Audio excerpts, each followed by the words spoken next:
Imagine uma família unida, uma paixão pela natureza e um jovem cheio de sonhos. Marco Aurélio, com apenas 15 anos, era um adolescente como muitos outros. Cheio de energia, dedicado aos estudos e apaixonado pelo escotismo. No dia 8 de junho de 1985, Marco Aurélio e um grupo de escoteiros embarcaram em uma aventura que prometia ser inesquecível. A subida ao Pico dos Marins, na Serra da Mantiqueira, uma das montanhas mais altas do Brasil. Para o jovem, aquilo era mais do que uma atividade. Era a chance de pôr em prática os ensinamentos que tanto admirava no escotismo. Mas ninguém poderia prever que essa aventura terminaria em um mistério que, décadas depois, ainda desafia a lógica e as buscas incansáveis por respostas. O que realmente aconteceu com Marco Aurélio naquela montanha?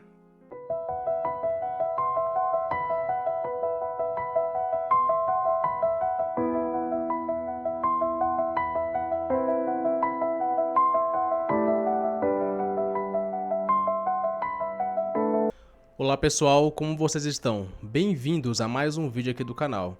Eu me chamo Gabriel e esse é o Crimes Reais. Hoje venho trazer para vocês um dos maiores casos de desaparecimento aqui do Brasil e um dos maiores do mundo. O do escoteiro Marco Aurélio, um menino de 15 anos que desapareceu no Pico dos Marins em São Paulo.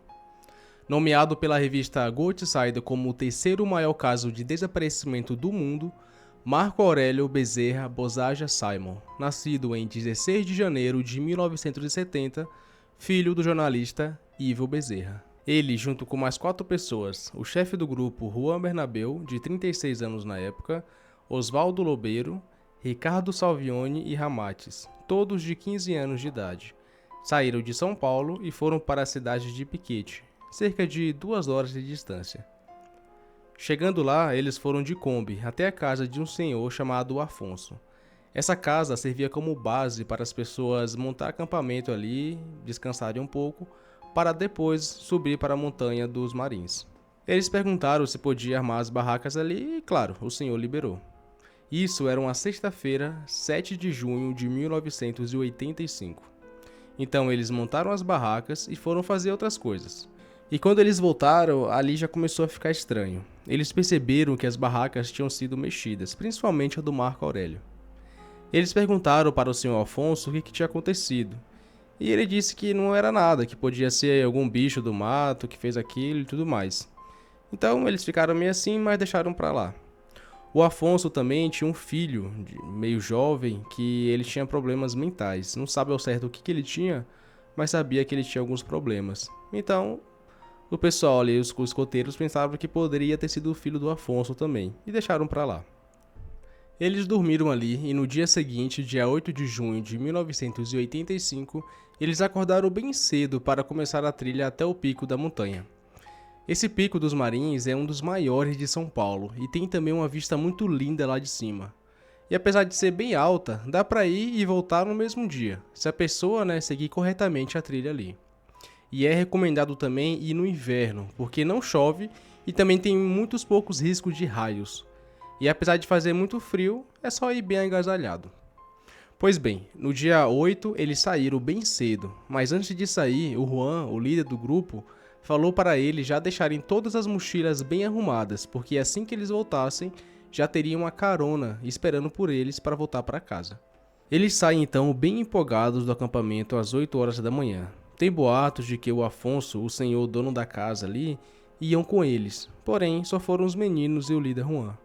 Também um grupo de jovens que iam subir a montanha no mesmo dia dos meninos pediram para ir com eles, perguntaram se queriam que eles fossem junto. Mas o líder Juan falou que não, que somente ia ele e os meninos. Por volta das 14 horas da tarde, quando já estavam bem perto do pico da montanha, o Oswaldo acabou pisando em um buraco e bateu o joelho numa rocha, machucando muito e ficando assim com o joelho inchado. Eles tentaram mesmo até fazer uma maca ali com alguns materiais, algumas árvores, mas eles não conseguiram. Isso já era por volta das 14h30 da tarde. Nesse horário já era para eles terem chegado no pico e já estarem voltando. Eles tiveram então que levar o Oswaldo no ombro, que ele nem conseguia apoiar os pés no chão. Era uma situação bem complicada. Eles teriam que descer aquela montanha com um dos meninos machucados e faltando pouco tempo para anoitecer. Aquela trilha era muito importante para o Marco Aurélio, porque completando ali, ele seria um escoteiro sênior, então ele estava muito empolgado. Então, com toda essa empolgação e também pelo fato dele ser jovem, ele fala para o líder dele, Juan, que ele poderia ir na frente de todo mundo para liberar o caminho, né? E marcando um caminho mais fácil para eles fazerem, nas condições que o Oswaldo estava. Então, com isso, o Juan cometeu um dos maiores erros que ele poderia fazer. Ele permitiu que o Marco Aurélio se separasse do grupo e fosse sozinho. Uma decisão muito errada pela própria tradição dos escoteiros e também de tudo, dos bombeiros, de nunca deixar um homem ir sozinho. E um fato curioso também sobre o Marco Aurélio é que ele tinha um irmão gêmeo, o Marco Antônio. Eles nasceram prematuros, com 6 meses de idade, e passaram 3 meses na incubadora, resultando assim em problemas do Marco Aurélio. Problemas de visão, que ele enxergava de um olho só 5% e um outro olho somente 40%. E isso já era motivo suficiente de não deixar ele ir sozinho. Mas, como eu disse antes, o Juan permitiu. Então, ele fala por Marco ir marcando com o número em rochas, em árvores, ou o número 240, que era o número da equipe de escoteiros. E depois de 15 minutos, já nem era mais possível ver o Marco Aurélio descendo as montanhas por causa das nuvens e tudo mais. Então, depois de alguns minutos, o pessoal se depara com uma rocha. E o Marco escreveu nessa rocha o 240, indicando que era para eles passarem pelo meio dela. Essa rocha é bem interessante porque na imagem que vocês veem aí, essa rocha tem 3 caminhos. Um pela direita, pelo meio e pela esquerda. O caminho do meio, o central, é um caminho muito estreito, justamente o que o Marco tinha colocado ali. Porém, né, como eu disse, ao chegarem nessa rocha, o líder Juan decidiu fazer um outro caminho. Ele decidiu ir pela direita, falando que eles não iam conseguir passar pelo meio por causa do menino que estava carregando ali. E depois de um tempo, o caminho ia se encontrar mais tarde. Porém, isso não acontece. Se for pela direita, não se encontra mais com o mesmo caminho de quem vai pelo meio. Essa montanha é muito cheia de curvas, então um caminho errado você já vai parar em outro lugar da montanha. Os meninos até alertaram o Juan, falando que era melhor ele seguir o que o Marco tinha falado, que era passar pelo meio. Mas o Juan não pensou muito e eles foram pela direita mesmo. Isso foi um erro crucial, porque se eles tivessem seguido pelo meio, o caminho deles se tornaria uma descida muito fácil. E em pouco tempo, até mais ou menos 1 hora e meia, eles teriam chegado na casa do Afonso.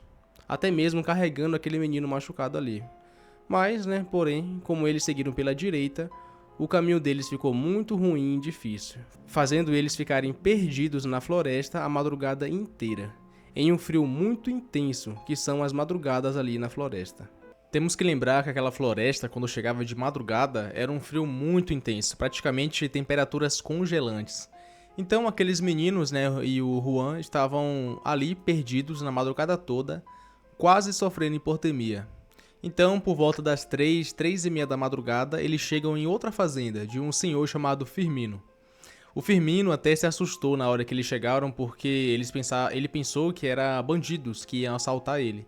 Ele saiu da casa dele até armado com espingarda, mas o Juan falou, calma, somos apenas escoteiros aqui. Ele explicou a situação, eles estavam ali para subir o Pico dos Marins, mas acabou o Oswaldo se machucando e eles acabaram se perdendo.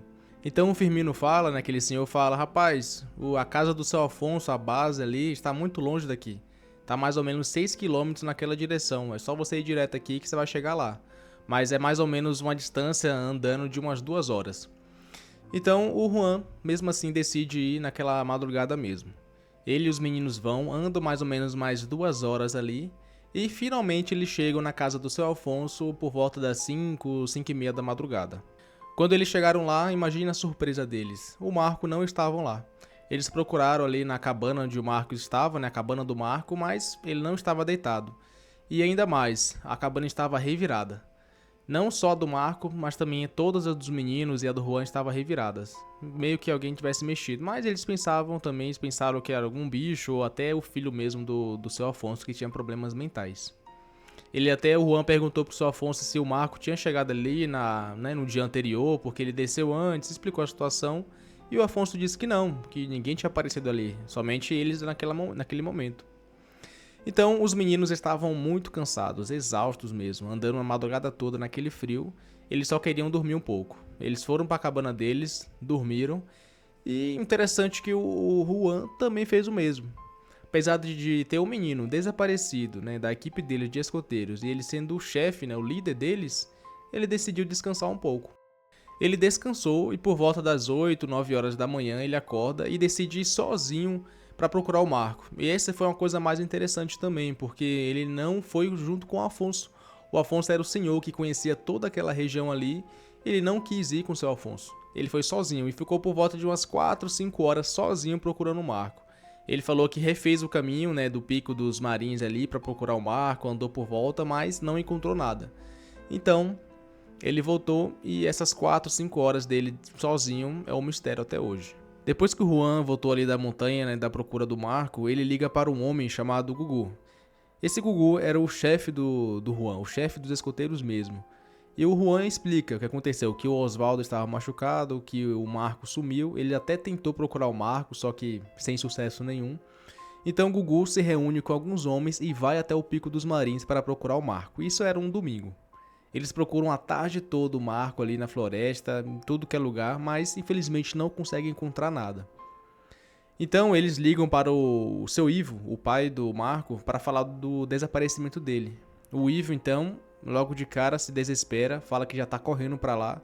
Então eles falam, não, vem amanhã na segunda-feira, porque já vai anoitecer, então a gente não vai conseguir nem procurar direito ele. Então vem amanhã. Então o seu Ivo escuta.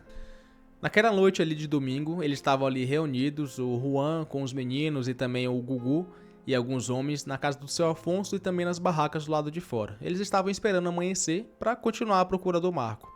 Quando de repente acontece algo muito estranho, para dizer o mínimo. Eles estavam ali reunidos quando eles ouvem um apito. Apitos como os escoteiros também levavam com eles, e também gritos que pareciam ser gritos do Marco. E também eles veem uma luz azul, mas não em cima das árvores, e sim dentro da floresta mesmo.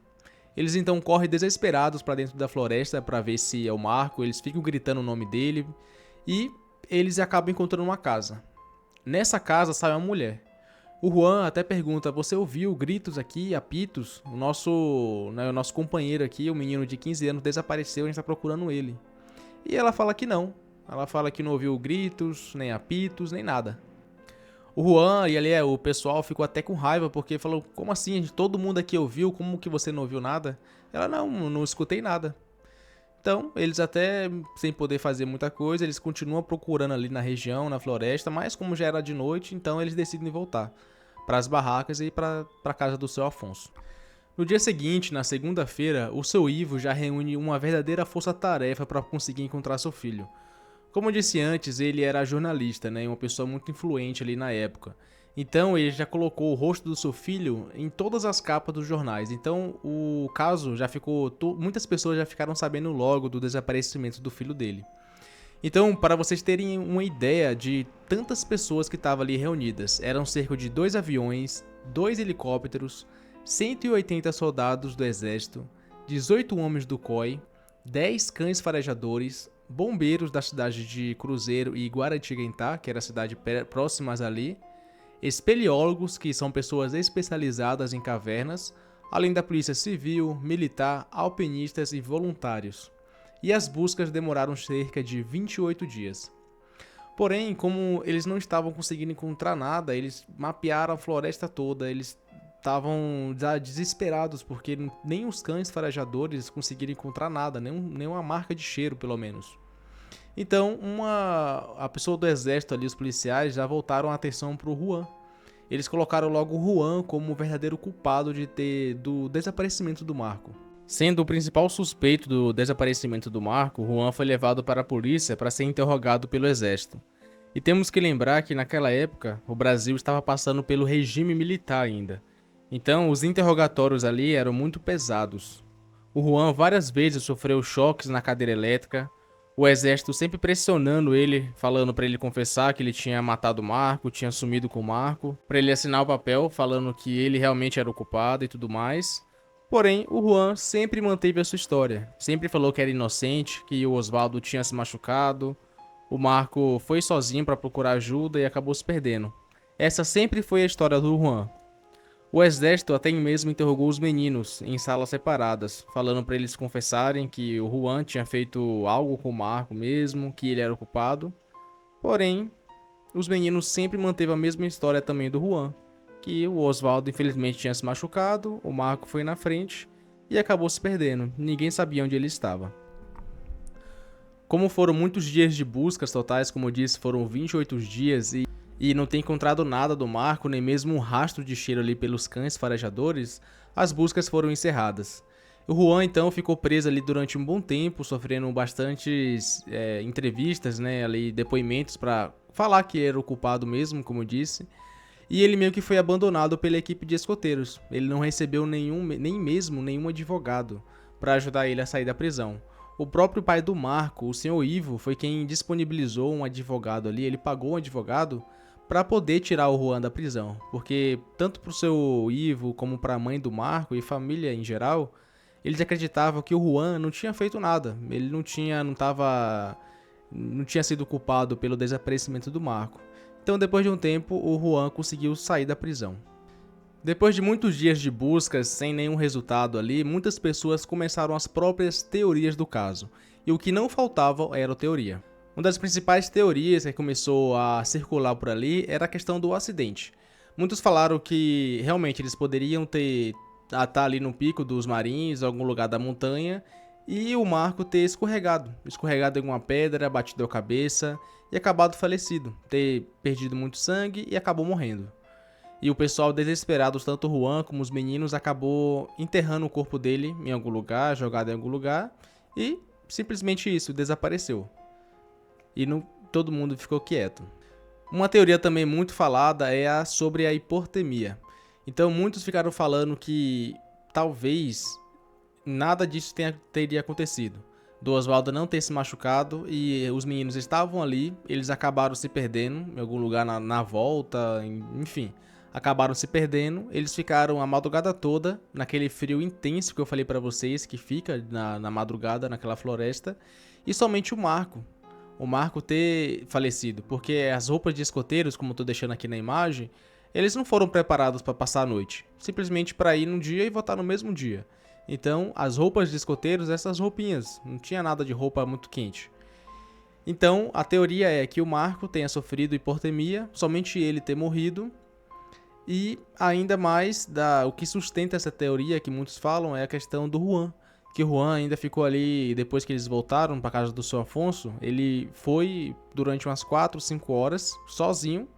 Ele falou que tinha ido para procurar o Marco, ele não aceitou a ajuda de ninguém, principalmente do seu Afonso, que era a principal pessoa que conhecia ali o local. E ele foi justamente para se livrar do corpo do Marco, que tinha morrido ali por causa da hipotermia. Uma teoria também que muitos falam, que eu não acredito, é a da abdução alienígena. Muitos falam que naquele pico dos Marins tem muitos avistamentos de OVNIs, enfim, muitos avistamentos de luzes. Então, uma teoria que as pessoas falam também é da abdução alienígena, porque muitos não entendem do porquê e como que ele desapareceu assim do nada. E também deles ter visto aquela luz azul sustenta um pouco essa teoria também. Mas pra mim isso não tem muito, porque essa luz que eles viram, a luz azul, não estava em cima, né? Tava dentro da floresta mesmo, e eles andavam e acabou esbarrando em uma casa. E aí já vai para uma outra teoria também, que é a da seita que tem ali. Muitos falam de uma seita chamada Borboletas Azuis, que tem naquela região, que sequestra crianças para matar, para sacrificar por algum deus, enfim. E eles têm esse nome Borboleta Azul, e a luz que eles viram era azul. Então uma teoria muito falada também foi isso, que o Marco, aconteceu tudo isso, o Marco foi sozinho para procurar ajuda. Ele acabou sendo raptado por alguém dessa seita. Talvez pode ter sido aquela mulher que eles encontraram na casa ou alguma outra pessoa. E aquela mulher que eles acabaram encontrando fazia parte daquela seita. E aqueles gritos e apitos que eles ouviram também era do Marco. Uma teoria também que foi muito repercutida na época foi a questão do Juan e os meninos ali escoteiros tentaram, né, fazer uma coisa com o Marco.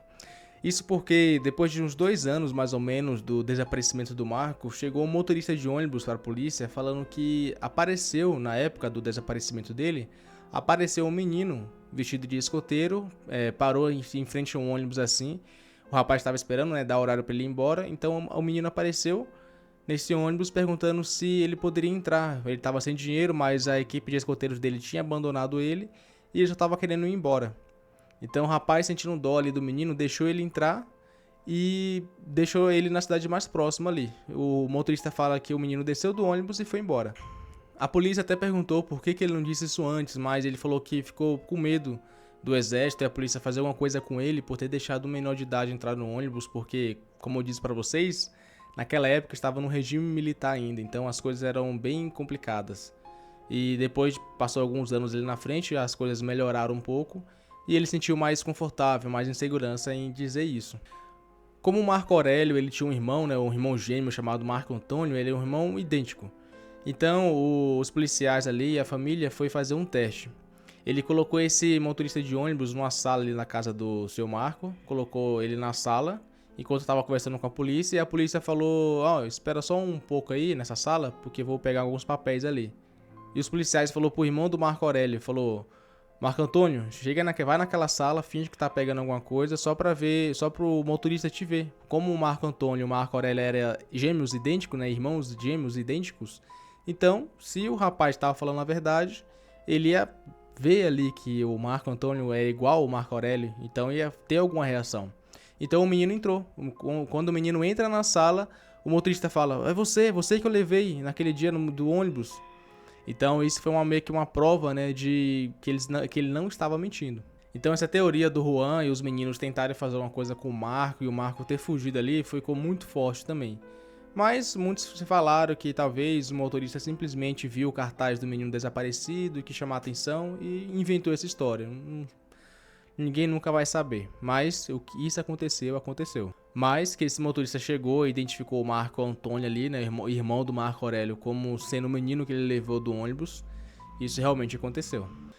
Depois de muitas buscas ali, né, mais de 28 dias de buscas e não ter encontrado o Marco, o caso foi esfriando. Então as buscas se encerraram, mas o seu Ivo, o pai do Marco, ele não desistiu. Ele continuava procurando seu filho, ele tinha certeza que um dia ia conseguir encontrar ele. Mas infelizmente a mãe do Marco faleceu antes de saber o que realmente tinha acontecido com seu filho. Então depois de muitos anos, um escritor chamado Rodrigo Nunes, ele decidiu investigar o caso. Ele investigou o caso e ao todo ele escreveu 3 livros, que eu estou deixando aqui na imagem para vocês verem. Ele fez uma investigação muito completa. Ele foi até ali a casa do seu Afonso, ele entrevistou a filha dele, várias pessoas na época, inclusive o seu Osvaldo. Ele entrevistou várias pessoas ali que estavam presentes no caso do desaparecimento do Marco. E um caso muito interessante, que eu vou deixar até na imagem aqui, é o caso da Machadinha, acho que é o nome dessa ferramenta. Que a filha do Afonso, na época do desaparecimento, tinha 16 anos. Ela fala que no domingo, que tava o Juan e o Gugu, que era o chefe dos escoteiros ali, mais alguns homens procurando o Marco, ela viu o Juan saindo da floresta com uma machadinha, essa ferramenta que eu tô deixando aqui, saindo da floresta com essa ferramenta. Então ela achou muito estranho e falou, por que ele tá saindo da floresta procurando um menino com essa ferramenta? Não fazia muito sentido. Ela viu ele deixando a ferramenta ali na casa de ferramenta do seu Afonso, do pai dela, e indo embora.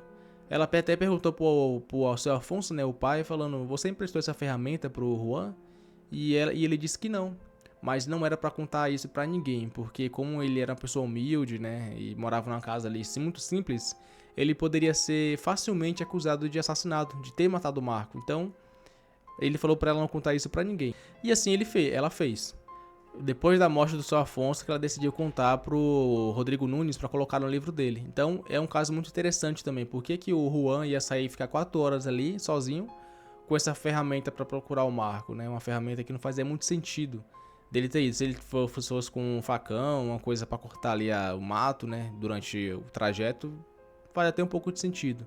Mas aquela ferramenta ali não tem muito sentido assim. Então, no decorrer dos anos, foram aparecendo muitas pessoas que falavam que era o Marco Aurélio, já adulto. Então, até deixando na imagem aqui esse senhor que falava que era o Marco. Mas depois de algumas investigações, descobriram que não era. Então, ficou um caso muito triste, né, para os familiares, principalmente. O irmão do Marco, o Marco Antônio, ele, como são irmãos gêmeos, ele deixa o retrato falado dele mesmo. Com barba, sem barba, com cabelo, sem cabelo. Pra se alguém encontrar, né, ele na rua assim, uma pessoa parecida, como eles são irmãos gêmeos, então pode ser um retrato falado muito útil, né, do Marco Aurélio, no caso adulto, se ele estiver vivo ainda. Então o caso estava bem frio, já tinha esfriado, já tinha passado vários anos, até que recentemente, na pandemia, o Domingo Espetacular foi fazer a reportagem exclusiva do que os policiais decidiram investigar a casa do seu Afonso, depois que um homem ele deu um depoimento muito interessante sobre o caso, que eu vou deixar no vídeo aqui a seguir. O Domingo Espetacular traz agora novas informações sobre o caso do escoteiro desaparecido misteriosamente 36 anos atrás. Nele, Rondinelli Fortes, um servente de pedreiro de uma cidade próxima aqui à base dos Marins, no sul de Minas Gerais, acabou contando o que ele teria ouvido. Ela falou que no dia o Marco Aurélio chegou lá pedindo socorro de noite e ela tinha um irmão que não regulava da cabeça, né? Diz que o tal de João, que era irmão dela, catou a espingarda do Afonso Gide e matou o Marco Aurélio. Então, com esse novo depoimento, uma chama de esperança surgiu ali, de pelo menos encerrar o caso. Mesmo que o Marco já tivesse falecido, o corpo dele tivesse sido enterrado ali, mas pelo menos para dar um fim àquele desaparecimento, aquela angústia que principalmente o pai do Marco sofria, e também o irmão dele, o Marco Antônio. As policiais então foram investigar a base ali, a casa do seu Afonso, principalmente o quarto dele. Eles cavaram ali bastante, bem profundo mesmo, o quarto onde ficava o quarto do seu Afonso, para ver se encontrava alguma coisa. E essa teoria poderia até fazer sentido, sim, porque o Marco poderia chegar ali na casa do seu Afonso, na floresta ali, mais ou menos de noite, na parte da noite, e o João, o filho do Afonso, como ele tinha problemas mentais, poderia ter sofrido um susto, né? Tido um susto ali com o Marco, desesperado, e acabado matando o menino. E contou pro seu pai, pro Afonso, os dois desesperaram e decidiram enterrar o menino ali. E como os policiais na época não investigaram muito a casa do seu Afonso, só investigaram ao redor, principalmente as florestas, então poderia ter passado isso e ninguém nunca ter descoberto. Porém, os policiais ali fizeram as buscas, as escavações, vários exames, vários detalhes de pedras, de rochas, de terra, mas infelizmente não encontraram nada. Então, meio que virou um beco sem saída de novo. Os policiais não descartaram a possibilidade desse senhor que eu estou mostrando na foto agora ser o Marco também, né? Que ele chegou falando que era o Marco Aurélio e tudo mais. Os policiais até falaram para verificar se ele tinha uma cicatriz no umbigo, embaixo do umbigo, de uma cirurgia que o Marco fez. Então eles ainda estão investigando. Então, sendo um dos casos de desaparecimento mais complexos e sem explicação do mundo, infelizmente quem sofre muito mais é a família, né? Principalmente o seu Ivo ali, que mesmo sendo bem velho já, de idade bem avançada, ele não desiste e tem a certeza que o seu filho ainda está vivo por algum lugar. E o irmão dele também, o Marco Antônio, né? O irmão do Marco Aurélio, também tem a mesma certeza. E até hoje os dois procuram sem parar. Eles não perderam a esperança. E esse foi o caso de hoje. Muito obrigado por assistir até aqui. É um caso muito interessante. Eu já vi esse caso bastante tempo atrás até e decidi trazer. Deu bastante trabalho porque é muitas pesquisas, muitas informações. Então é muito trabalho mesmo. Então, por favor, deixem um gostei e já deixem nos comentários o que vocês já acham que aconteceu nesse caso. Porque como é um caso aqui de desaparecimento, então tem muitas teorias. Conte aqui a principal teoria que você acha que pode ter acontecido com ele. Será que os escoteiros ali, o Juan, foi ocupado? Será que ele está enterrado ali na floresta, no Pico dos Marins? Será que tentaram fazer uma coisa com ele e ele acabou desaparecendo? E foi para outra cidade procurando a casa dele e acabou sendo raptado depois que foi para outra cidade, sozinho? Então, pode contar. Conte aqui nos comentários. Ou também a seita, né? O caso da seita ali, que pode ter raptado ele, que também é um caso muito interessante. Enfim, deixe nos comentários aqui, coloque os próximos casos que vocês querem que eu fale também. Compartilhe esse vídeo, é muito bom pro meu trabalho. E até o próximo caso. Até mais e tchau.